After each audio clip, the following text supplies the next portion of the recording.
দেশের বৃহত্তম সবজির বাজার কুমিল্লার নিমসার বাজার।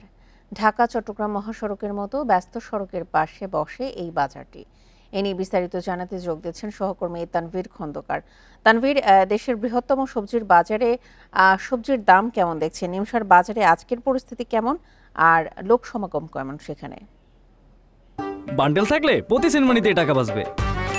বিকাশ সেনমানি বান্ডেল কিনে জিতুন প্রতি লেনদেনে। যেহেতু একটানা বৃষ্টিপাত হচ্ছে আমাদের এই দক্ষিণ পূর্বাঞ্চলের জেলাগুলোতে, তো সেই কারণে কিন্তু বাজারে সবজির দাম একটু বেশি। কারণ এই মুহূর্তে আসলে যে অনেক এলাকাগুলো জলাবদ্ধ হয়ে পড়েছিল, যে কারণে কৃষি জমি বিনষ্ট হয়েছে। তো দেখা গেছে যে যেই এলাকাগুলো আসলে এই বন্যা আক্রান্ত হয়েছে কিংবা জলাবদ্ধতায় আক্রান্ত হয়েছে, সেই সব এলাকাগুলোতে সবজির যে সরবরাহ সেটি কম রয়েছে, যে কারণে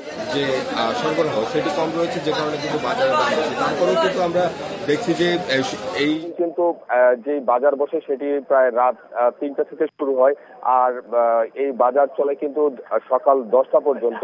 তো প্রতিদিনের মতো কিন্তু আজও বাজার বসেছে, এবং এই বাজারে যেই বিক্রেতারা আসেন তারা মূলত দেশের বিভিন্ন এলাকা থেকে আসেন।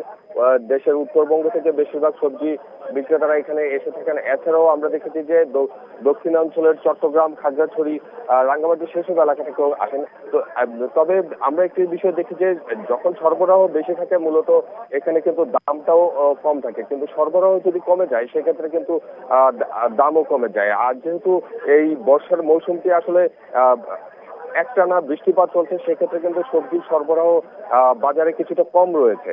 আর এই সরবরাহ কম থাকার কারণে কিন্তু বিভিন্ন সময় যে সবজির এই দাম সেটি কিন্তু ওঠানামা করে, যেটি কিন্তু ক্রেতারা আমাদেরকে বলেছেন। আর যেহেতু এখান থেকে বেশিরভাগই বিভিন্ন পাইকারি বাজারে মালামাল নেওয়া হয়, বিশেষ করে কুমিল্লা শহর এবং বিভিন্ন উপজেলাগুলোতে, সেই উপজেলাগুলোতে যখন এই সবজিগুলো যায়, সেখানে গিয়ে কিন্তু খুচরা বাজারের যে দাম, সেই দামের উপর নির্ভর করে কিন্তু দাম নির্ভর হয়ে যায়। তো সব মিলিয়ে দেখা যায় যে বাজার থেকে